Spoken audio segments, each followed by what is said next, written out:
The three areas of APA conventions are formatting, citations and referencing, and writing style. This guide will look at how you can improve your writing style. Scholarly language is how academics make sure that their ideas are communicated effectively. A well-written paper balances flow with conciseness and clarity. Ideas are presented in a straightforward way, they are to the point, and in a logical order. The sentences use transition words to help them flow together. They are written using the least amount of words while making sure that the idea can be understood precisely.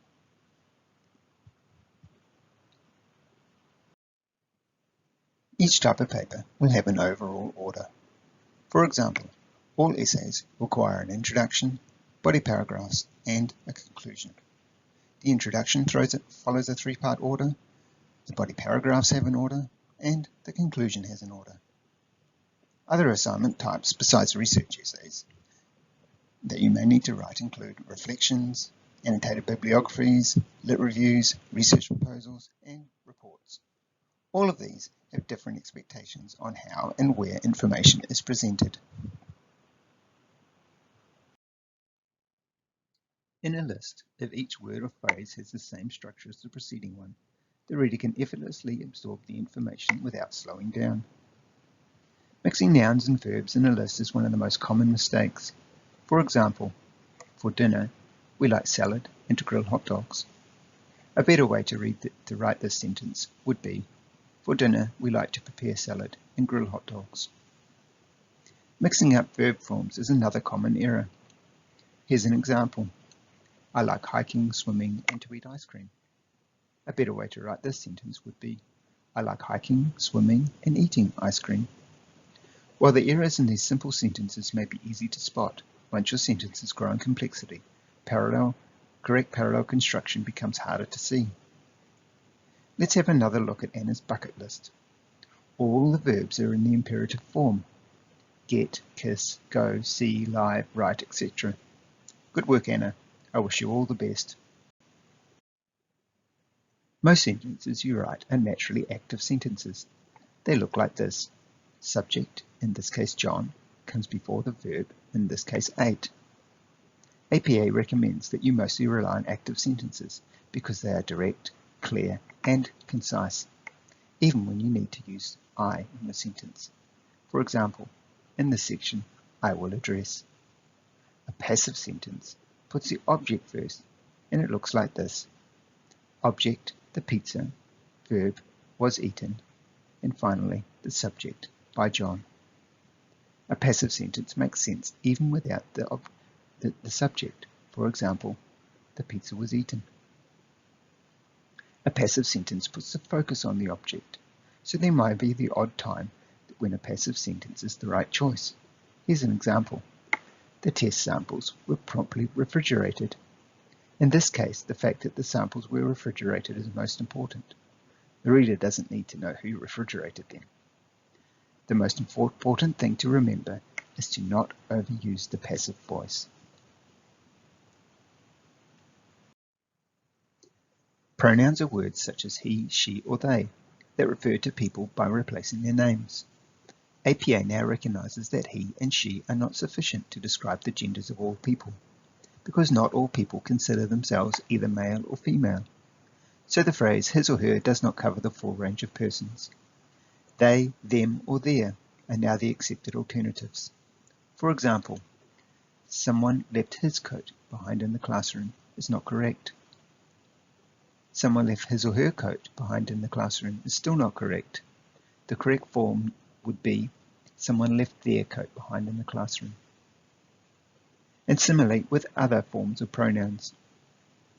When you see the doctor, be sure to tell them about your heart palpitations, or if a student arrives late, they will be marked absent.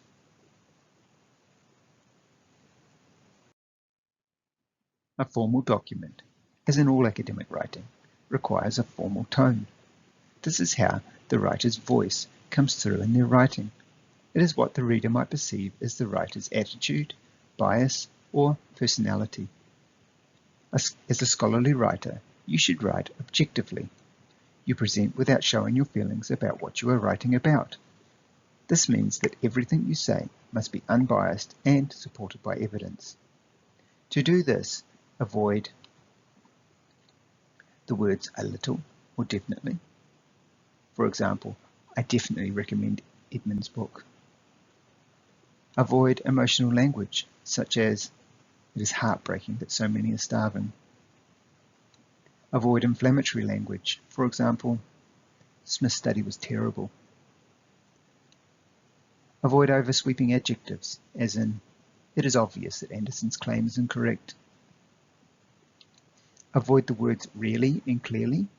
The concept of emotional intelligence is really important.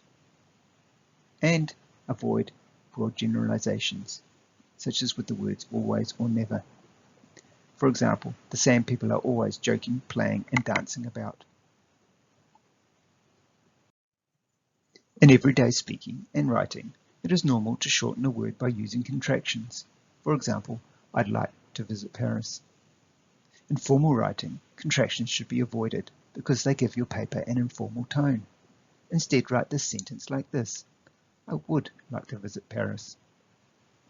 Also, everyday words like these are considered informal, so they should also be avoided.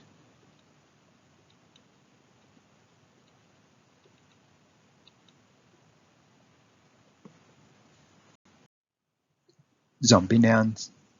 These are nouns that contain within them shorter verbs, adjectives, or other nouns. They look like. They can make your writing more abstract than it needs to be. Helen Sword termed them zombie nouns because they cannibalize active verbs and suck the lifeblood out of adjectives. Take a look at this zombie sentence. This paper gives an analysis of the issue of global warming. A more direct version could be, this paper analyzes the issue of global warming. Here's another. The college issued an announcement that face coverings must be worn.